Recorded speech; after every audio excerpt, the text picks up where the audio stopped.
Hello and welcome to another episode of Basel Tov, the courage and creativity of ADHD. This is Jen, Hey, I'm Ellen. And I'm Annette.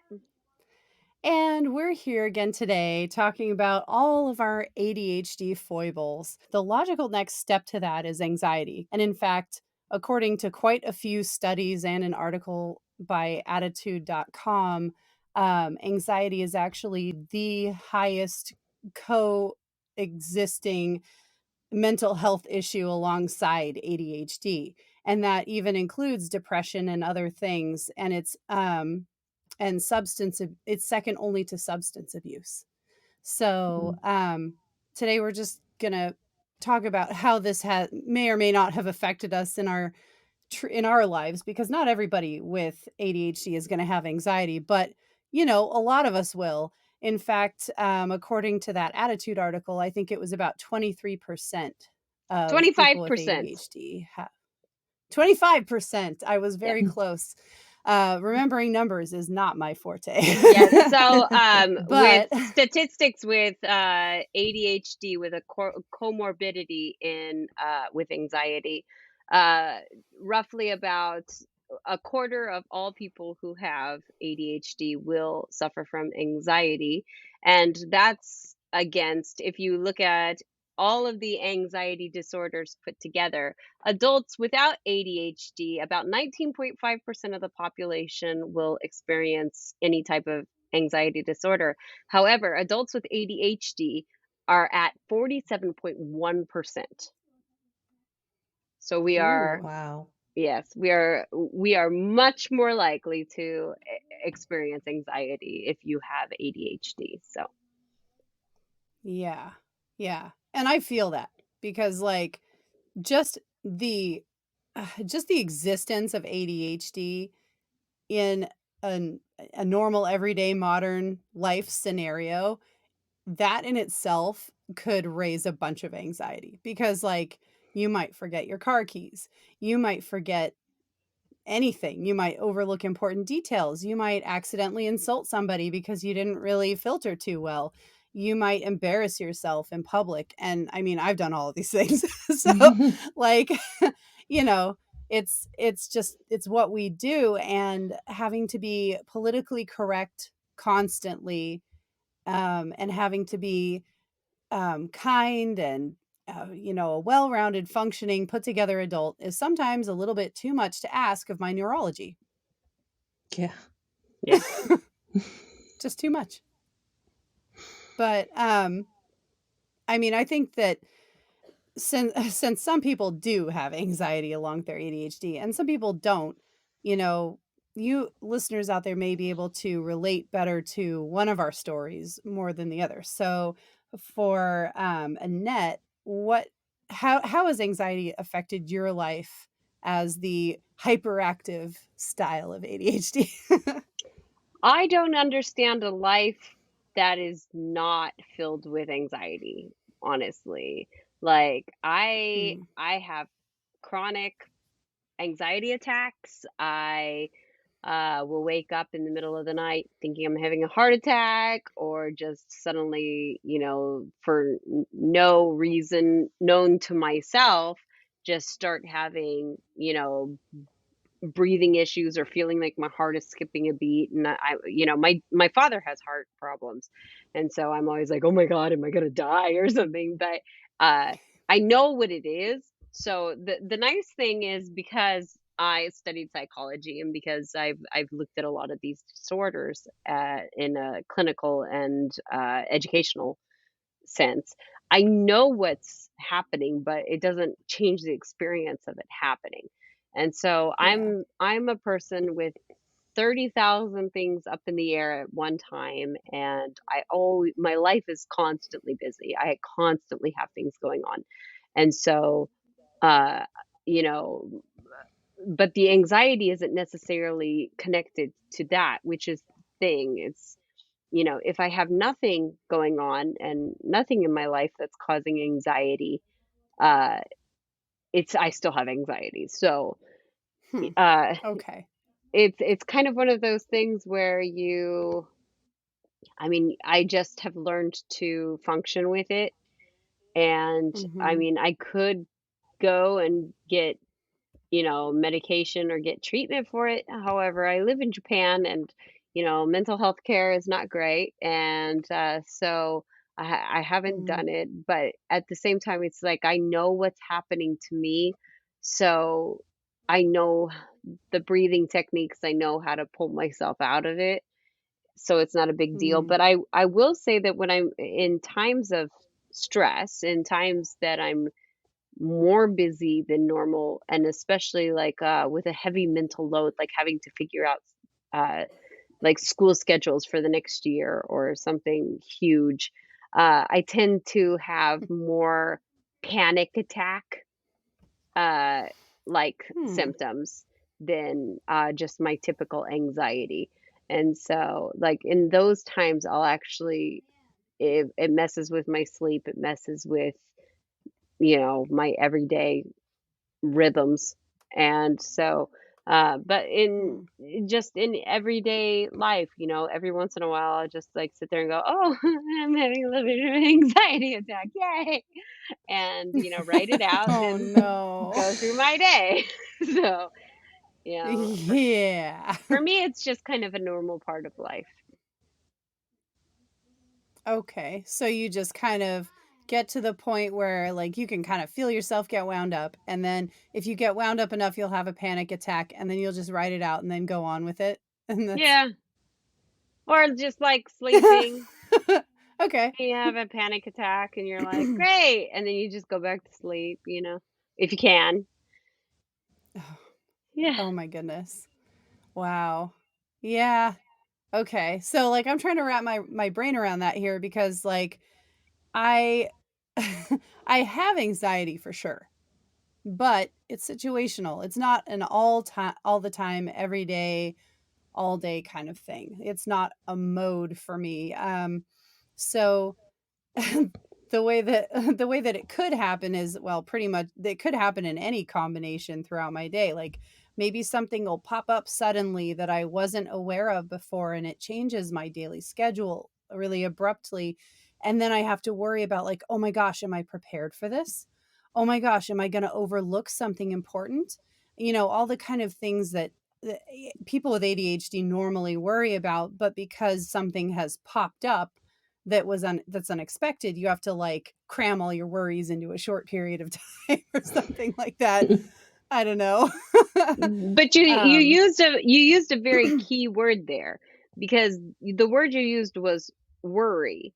And worry and anxiety are not necessarily the same thing. okay, so what separates a worry from anxiety then? Well, everybody has worries, right? Everybody is like, Okay. did I shut the garage door or something? Anxiety Mhm. is when you're like, I think I forgot to shut the garage door.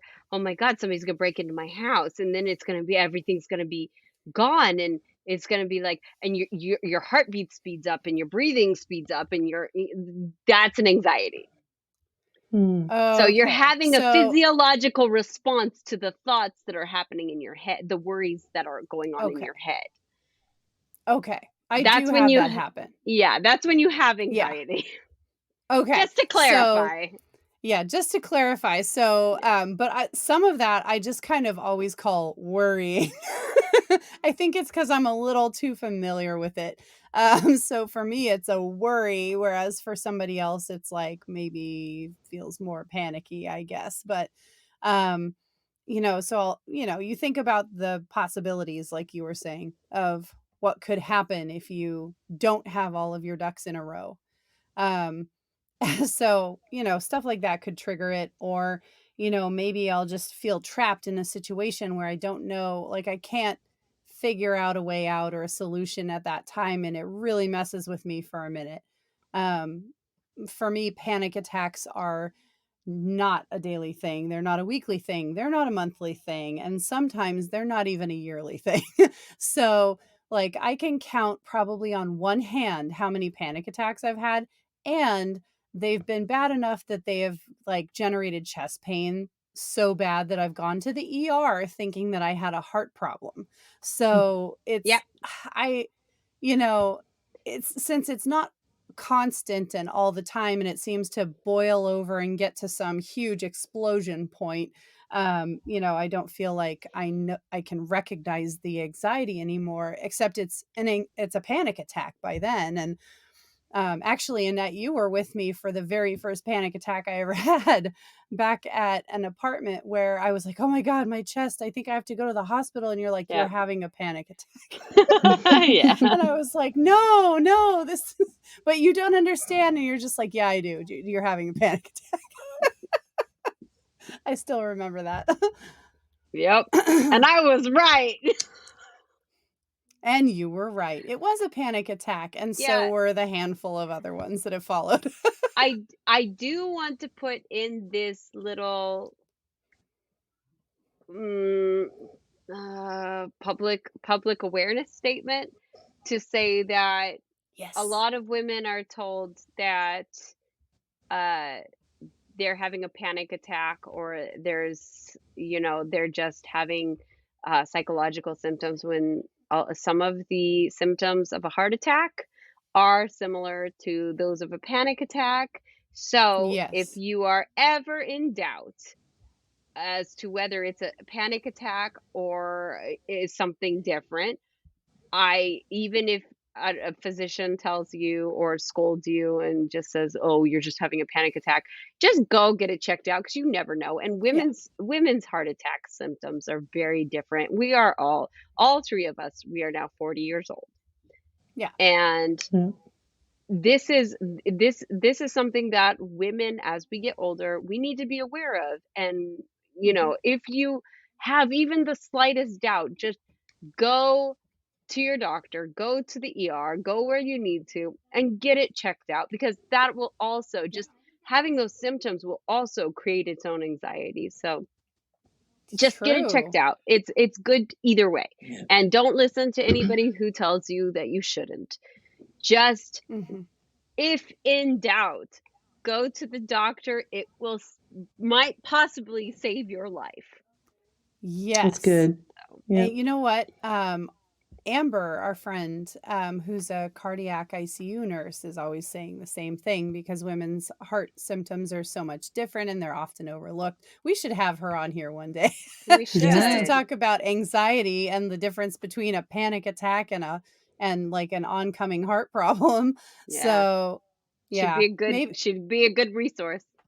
Yeah, she would. Putting that out in the universe for later. Yeah. We'll see if it can happen. But yeah, so Ellen, so we've heard from Annette, she's the hyperactive one with the most anxiety. Shocker. Um then we've heard from me, who's just once again the eternal fence sitter of, "Oh yeah, I have it sometimes, but here I am half and half." And then here's Ellen, who's the, primarily inattentive ADHD type. And how does anxiety affect you? Yeah, so I actually had to sit and think hard about how anxiety manifests in my life because, I feel like just with the way my brain is, it's really good at avoiding anxiety. And, uh, I definitely lean more on the depression end of things. I can think of times in my life when I've experienced anxiety, when I have worried about something, but like you guys were saying, some of those are probably worries. Also, if everyone worries when they think they might miss their flight. If they're running late Yeah. to the airport, Right. that sort of thing. Yeah. So, but I what I'm seeing is that it sounds like you two do a lot of thinking about what's going to happen, or what did happen. And uh, I my brain's pretty quiet a lot of the time. I'll be honest. It doesn't really bug me a lot about, you should do that thing. I wish it would sometimes. But I don't really like think about a lot of things. I mostly am just kind of focused on what's happening at the moment. And if something goes wrong for me, this could be the depression talking, but a Hmm. lot of times I'm just like, it's fine. You know, Hmm. is that apathy, or is that just me giving myself grace for situations? That's something I'm kind of trying to pick apart and dissect. And figure out myself, like because there are situations where I probably should be having some anxiety about and worried about, but I'm not worried about it. I'm like everything's just gonna be easy peasy. I've kind of an internal optimist in life, and so yeah, that's kind of my experience with anxiety. It's thankfully not a huge part of me, but I could probably use a little more of it sometimes. I think that's a really good point. Sometimes anxiety can drive us to do beneficial things because all of our emotions are basically messages from our subconscious or different parts of our body saying, hey, something's not happening right. Hey, a need is not being met. And we often don't slow down enough to try to identify what that is. Yeah, but there's Mhm. also a lot of problem with I think what Ellen said about thinking and overthinking. Uh, Hmm. I know I personally, I tend to be the overthinker. I'm always like, okay, well, if this happens, then this, and then this, and then this. But if this happens, then this and this. And my brain is going in 20 different directions. And it's like, in that, I can't make a decision as to what my next step is going to be because I'm so locked into all the possibilities that are causing me anxiety that I feel like I'm just like in a hot spring of anxiety and just like chilling, you know. I Just don't up know to how your neck in just it. just chilling, just chilling in my anxiety. But I don't know. Part of it is probably because I am just very anxious as a person, and I'm not anxious like I'm not OCD Mhm. anxious. Um I'm just I definitely overthink. And Yeah. I think Yeah. Mhm. with ADHD it's like you either think too much or you don't think enough. There's no in between. Yeah. Yeah. Hmm. And you guys are both very creative people. Maybe Yeah. I don't know, maybe there's a study that shows that creative people tend to have anxiety, but you Oh, think of maybe. new things. I have no idea, but There's Maybe just all of actually something us. I'm yeah, seeing.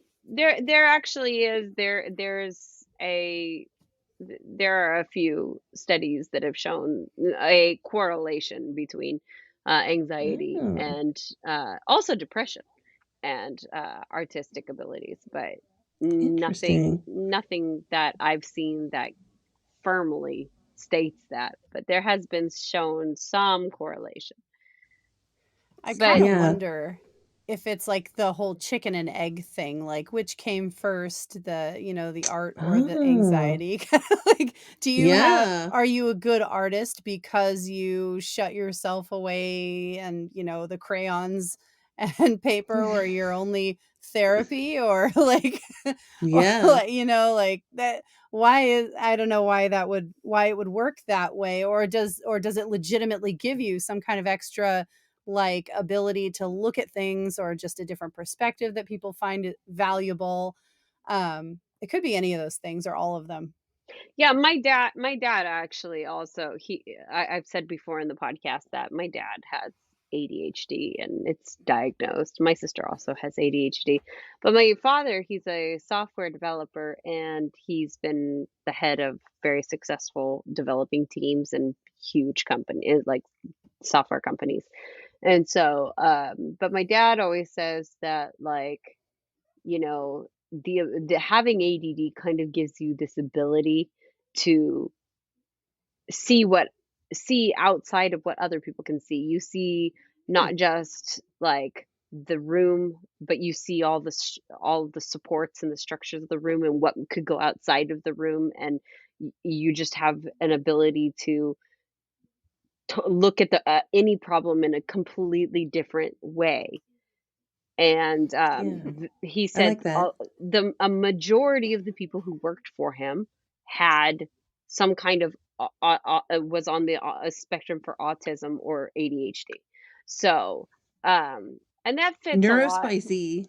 You're Neurospicy. spicy, yes, because Exactly. they tend to be able to problem solve in a different way, and So, but my dad also has anxiety, and it's been a huge problem in his life. And my dad, okay, like I'll share the personal story, but my father just recently he's had heart problems, and so when I arrived here in Mississippi, which I'm still here, um, you know, the when I was boarding the plane to get here, my dad was admitted into the ER with arrhythmia. And when I was about 8 years old, when my dad was 36 years old, he had his first heart attack. And Mm. he it was a massive heart attack, and the doctors were wondering why he was still alive. And then years later, I think like 14 years ago or so, 13 years ago, he had a quadruple bypass. And so now he's having arrhythmias, and he also has diabetes and stuff. But like sometimes I wonder if a lot of his issues with his heart and his heart problems are from the anxiety that he lives Mm. with. Yeah. And so it kind of panics me and gives me a little bit of anxiety too, because I'm like, Oh I'm Right. just like no. you. Oh, no. Please, Next in heart, line. please, heart, please don't do that to me. Yeah. So Not helpful. no, Yeah. but I do wonder about that. He does have diabetes, which also helps break down your body quicker and in Yeah. a lot of unfortunate ways. But like I don't have diabetes whatsoever. But I do sit there and wonder, like, do I live my life in a ball of stress? Is that Mhm. good? And is Mm. that bad? Like, because I feel like I don't function if I don't have stress. Like Yeah. Mm. I Yeah, you like need to have a full schedule. Yeah, Yeah. and for me, it's like that gives me that gives me a sense of purpose. It gives me a reason to wake up. It gives me like things to do. I want to just go, go, go, go, go, and I'm so happy just getting tasks done throughout the day. Oh Yeah, my see, I So, am gosh. complete Yeah. opposite. If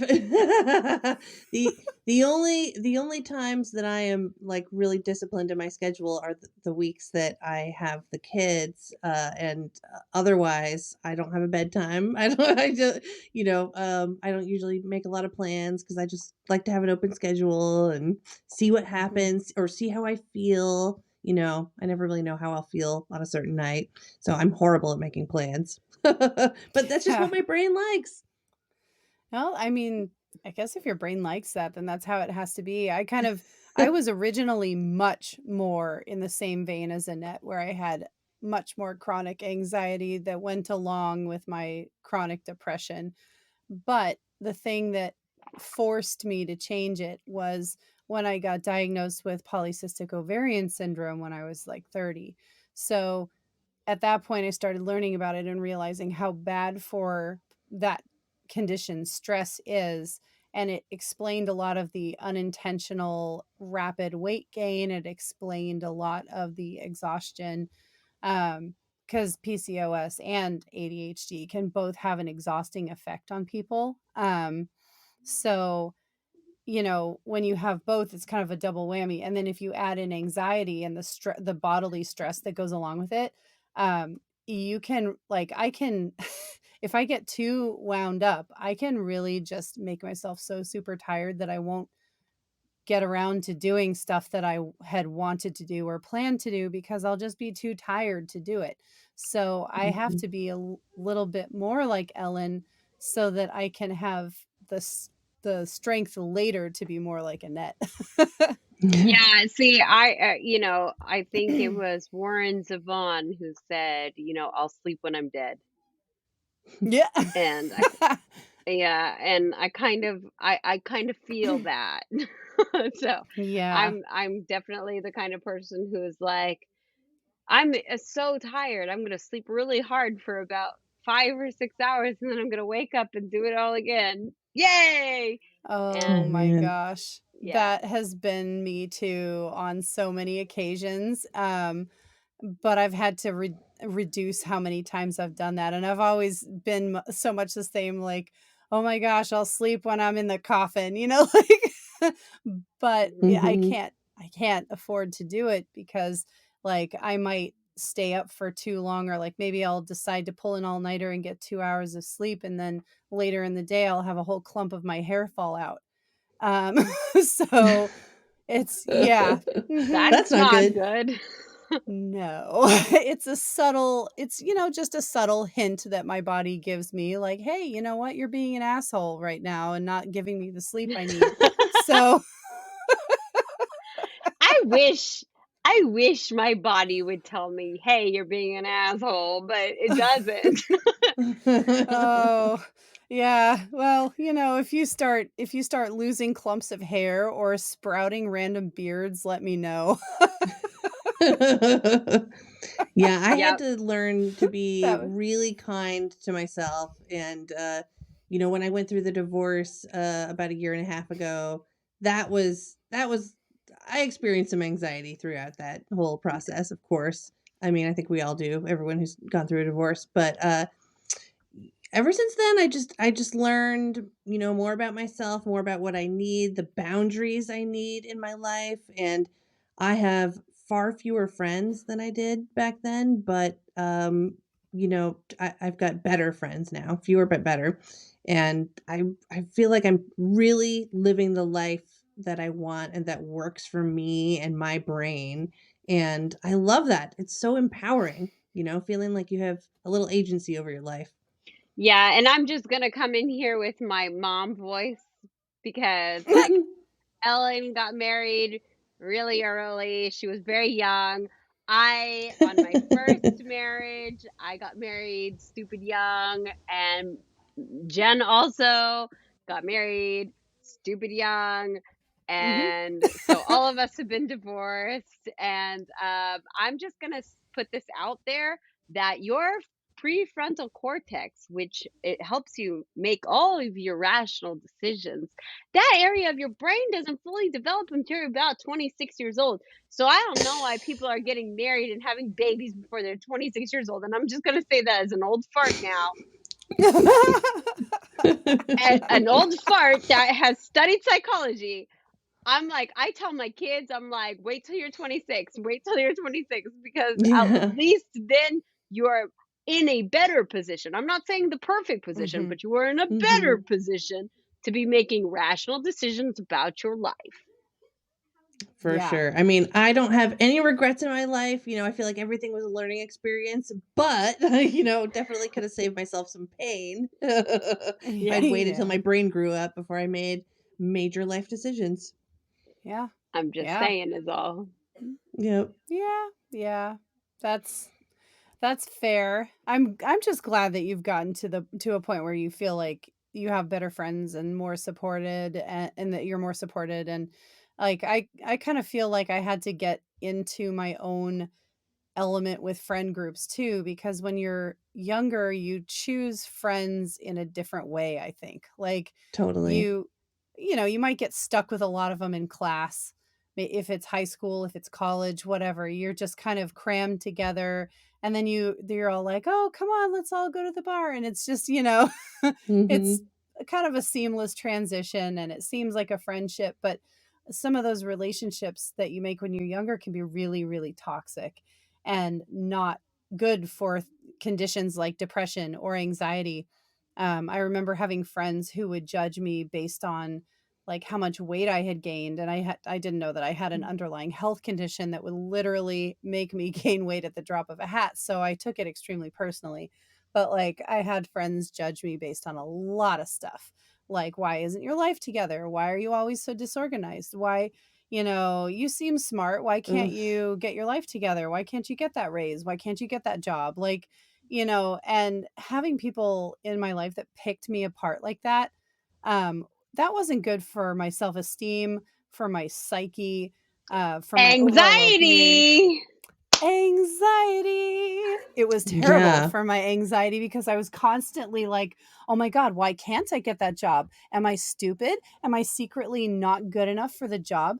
Did I not study hard enough? Am I not like smart anymore? What is this?" So kind of gets you in this Oh. weird Yeah, so like mm. here's an anxiety tip. Dump your toxic friends. Yeah. Just Oh, dump Mhm. them. Now that's a thing. You know, you're That's a thing. That is its own vibe, ladies and gentlemen, because, toxicity in your life, toxic relationships will lead to anxiety in even the most neurotypical people because you're constantly Mhm. being pushed under and like second guessing your feelings and how you think about things, and people will make toxic comments to you and you'll start questioning your own reality, and that's anxiety producing. So yeah, if you have toxic friends, dump them. That's the best Yeah. thing you can do for Good. your life. I Take don't out have the time. trash. Yeah, I don't have time for toxic people in my life. No. I have no time No. for that. Yeah. Nope. And I don't have time to constantly apologize for who I am anymore. Like No. that's and unfortunately sometimes I do that anyway because I'm just so conditioned at this point to apologize for, oh, so sorry I forgot that one thing. I'm sorry I forgot this. I'm sorry I didn't do that. But like instead of just being truthful and being like, it's maybe it's not a good brain day for me, Yeah. and Mm. what how much depression and anxiety could we kick to the curb if we were all just kind of honest like that with people who are saying, you didn't get this thing done that you promised me, and like, well, I am sorry that I disappointed you.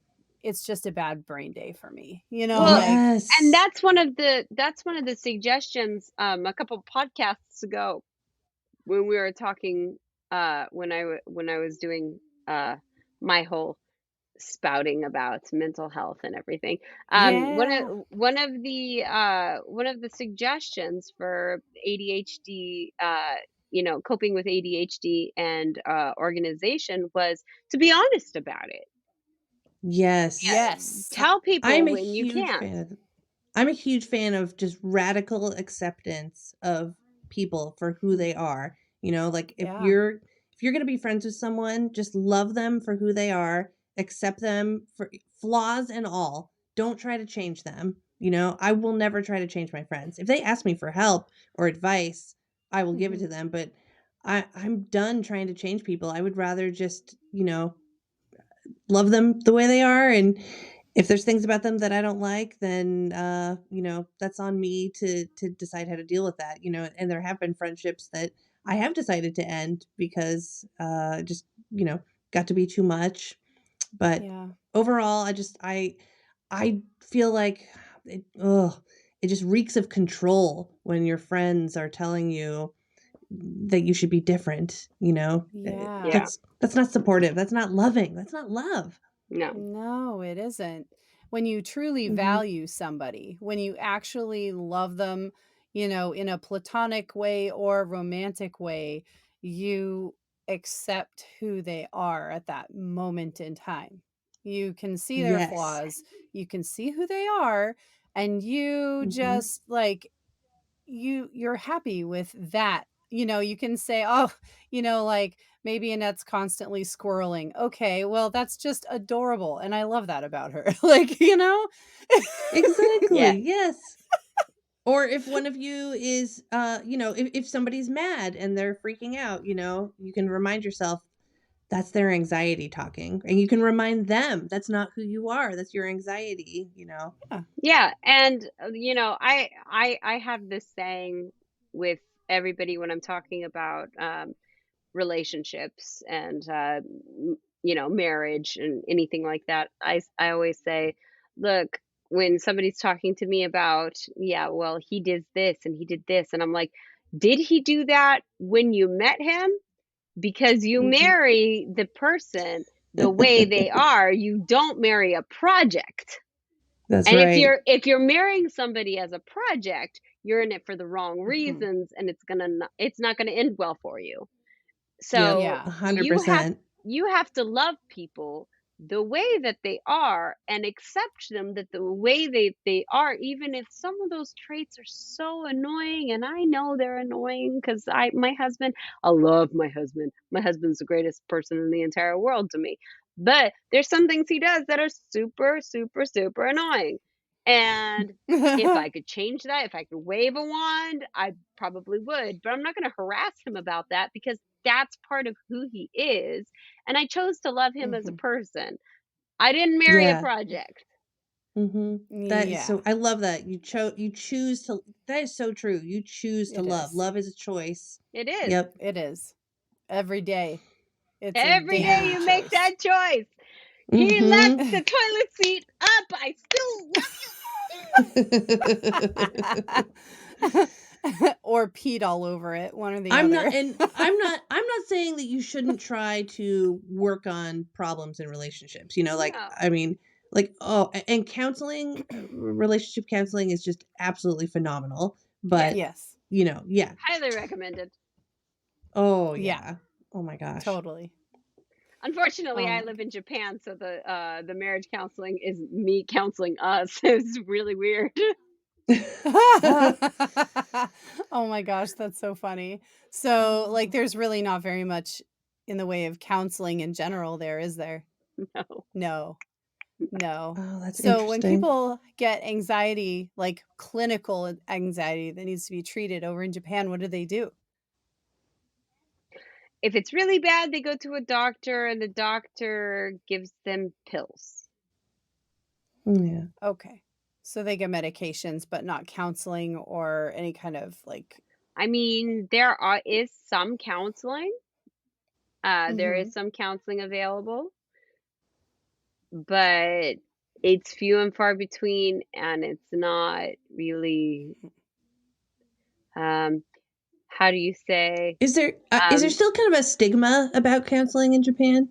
Like a little bit yeah, of a stigma about mental yeah, health? yeah, Yeah. absolutely. Like if you're somehow if you're suffering from mental health issues, you're somehow a little bit, weaker than others, Oh, and there's some like morality attached to it.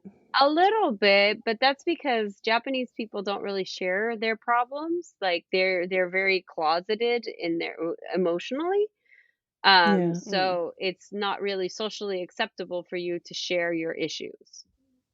So, Hmm. like, Hmm. for example, in my house, like, if I have a scratchy throat or something, I'm not even catching a cold. Maybe it's just dry, but I'm like, my throat hurts a little bit today. Everybody just assumes that I'm super sick and I'm complaining Hmm. because otherwise they wouldn't say anything.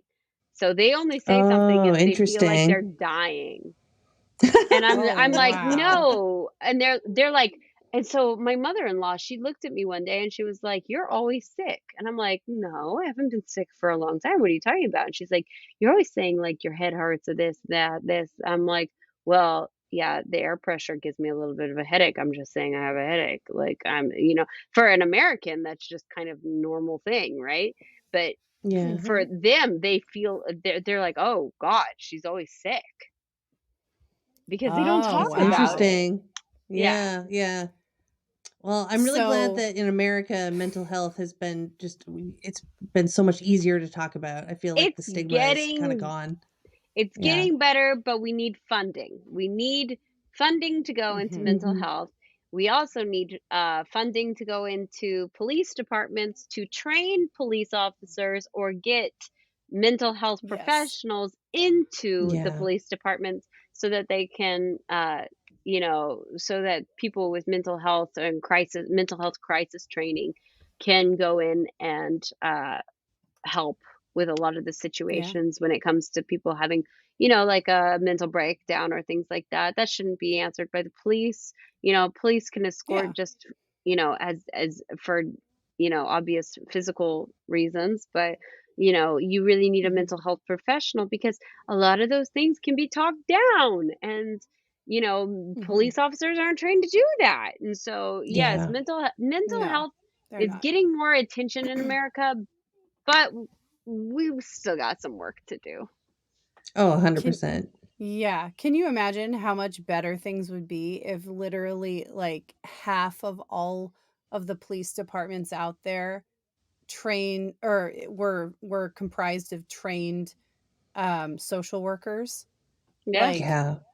Oh my gosh, like, what would you even like, that that would be some kind of, like, new world order where you could call the police, if you're feeling like maybe it's the end of the road for you and somebody shows up and, they're not even in uniform and and they're just like, "Hey, let's have a chat. You wanna have a donut with me?" Like, you know, or whatever Yeah. whatever it is. "Here, I brought you a Starbucks," or Yeah, there definitely needs, I mean, awareness is good, but there needs to be more resources. Yeah, for real. So, as you can see, we don't really have the answers for how to fix anxiety, but it's No. great to No. talk about. Yeah, I know. This is really cathartic. It is. Does it provide answers? Mm. But then again, there's a lot of, I mean, even professionals, scientists, psychologists don't have all of the answers when it comes to Hello. If I had the answer to anxiety, I would fix uh-huh. you. Exactly, like Yep. Annette, she's, a prime example, has anxiety, also has psychological education. So, like, there are no hard and fast answers, but what do you think are what are some of your go-to tips for when you are having some serious anxiety and you just need to control it and go on with your day? Me? Yes. Oh, okay. I thought you were asking listeners or something. I was like, "Oh, that's a nice No. question to add to the comment section." Uh, But how are they going to answer me?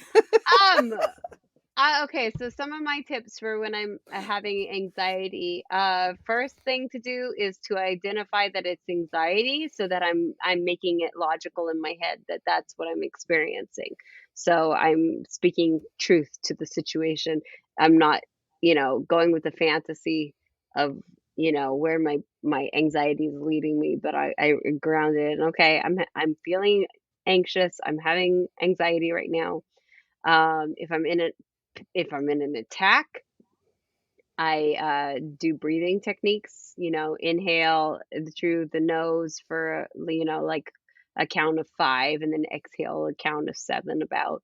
And, just try to slow my breathing and because that relaxes your central nervous system, which will help to reduce the symptoms of anxiety. Another thing that I will do is find something like a smell that I like or something, and just smell that and try to like breathe it all in and try to experience the whole smell. Again, that's something that calms your central nervous system.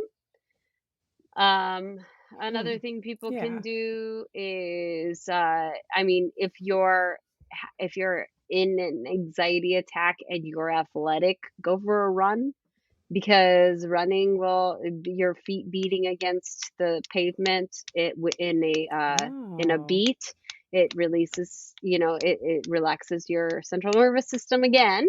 It also Huh. stimulates endorphins and which are the happy chemicals in your brain, and they will help to overcome a lot of that. So, um, Okay. I guess those are my best go-to. I bet, some people would take a hit on a bong and see if that works. Um, Yes. Some people. Some Yep. some people, some people not pointing any some fingers, not pointing any fingers. Um, but I'm just gonna be sneak careful out of the because frame for a second and both of you. But just just you have to be careful with that though, because and with alcohol because some people that marijuana or alcohol will actually increase your symptoms of anxiety, so you do have to yeah. be, if you're having anxiety a lot of the times, you just have to be very aware of how you react to those substances and whether they relax you or they stimulate you. So Yeah, that's good. Yes, and to that effect, I can absolutely say that some strains of marijuana will cause, panic attacks and anxiety. Like I have actually experienced a panic attack or anxiety, heightened anxiety because of a certain strain of marijuana that I shouldn't have had, that I experimented with just to, see if I could relax. And for a long time, I, wouldn't touch it because I thought that it was all like that. And then I had to learn about the different strains and the different terpenes and all of that. That because it's just it's very complex. One bud is not equal to another bud. Yeah, So that's so true. I feel like just is not. most people will say indica strains will help them relax more, while sativas are a little more anxiety producing. They're more of the fun one. Well, Mhm. ladies, after we're done with our comorbidity series, we should do a podcast. Oh, we sure Podcast. could. We totally should. And oh my gosh, I wish that you didn't that you weren't visiting a dry state right now, Annette, so that you could safely experiment. I know, Don't I'm sorry. don't rub it in. Don't rub it in. I'm very, very disappointed that I came Salt back to the in the wound. States. It's Are yeah, you close to a border? no, Louisiana. Damn it. Oh, Oh, yeah, true. Okay. Yeah. it is nice living in Illinois, a legal state. I do appreciate that. Yeah. Hmm. Yeah. I still remember when it got legalized in the Portland metro area and the cops were handing out Doritos at the big celebration on the Oh, wow. waterfront. That's That's kind of Like, amazing. awesome. that's not gonna, stimulate an anxiety attack for anyone who's high. Yeah. Munchies. Yep, That's here's good. cops hanging out handing out Doritos. Mhm. Terrible. Oh my gosh. Does I anybody love have it. any closing thoughts? Like, because I know that we're kind of running out of time for this, but is there anything that jumps out at anybody that they wanted to say about anxiety or, you know, Well, maybe yeah, their experiences with it? I guess if you have ADHD, just be aware that that is a very common uh, thing to happen with ADHD, to have anxiety as a comorbidity to ADHD. So, um, if you're experiencing anxiety, know that you're not alone. Do know that the symptoms, do know how you Mm, react to anxiety. Again, I will stress the fact that if you're having shortness of breath or any chest pain, just to be on the safe side, you should probably go see a doctor. Just make sure, because especially if you're of an older age. And you know, life ain't pretty, and it's anxiety It's hard. yeah. inducing. It's anxiety inducing. And so the fact that we have Hmm. anxiety with all this crazy stuff happening around us, I mean, who wouldn't? I mean, I don't understand the Yeah. people who don't have anxiety. So, Yeah. if that's your reality, just know that, you're not alone. And just because we don't have all the answers, there might be answers for you. Everybody experiences anxiety in different ways, and so experiment and see what helps you. Yeah. That's good. And I Yep. guess one closing note for me to kind of go along with that is that, speaking of speaking of answers, if you are questioning whether you have anxiety and you're kind of listening to this going, you know what? I think, I can relate to a lot of this. I think maybe I have anxiety. Well, it's possible that you could have anxiety because of ADHD, because of your symptoms, because they just, produce an anxious kind of thing. And if that's the case, treating ADHD might actually be what helps resolve your anxiety symptoms. But there are quite a lot of people out there who have both disorders encapsulated unto themselves. And, treating one will not necessarily get rid of the other. So it's important to talk with a mental health professional or doctor that you trust that can talk to you about having the combination, the ADHD and the anxiety, and then try to see So far in a lot of articles I've read, it seems like professionals want to try to treat the ADHD first to see if the other comorbidities go away. um, and then if they do, hooray. And if not, they can start picking out like SNRIs or something like that. Right. Mm-hmm. Yeah. Yep, we're all on our own unique journeys, and what works for one person will not work for the next person. So you Yep. got to get to know yourself really well. And your brain So true. chemistry. Yeah. Yes. Yep. We all just want to be the best version of ourselves. True. So speaking of being the best versions of all of ourselves, I guess we have to wrap it up and I don't know, We do the probably shouldn't talk all laundry or night. something. Just but I don't know. Do laundry optimistically, like, hey, there's not that much. Yeah. I don't know. Anyway, It's just 5 loads. That's it's nothing. nothing. It's but a flesh wound. It is a flesh wound. Nice Monty Python reference. Thank you.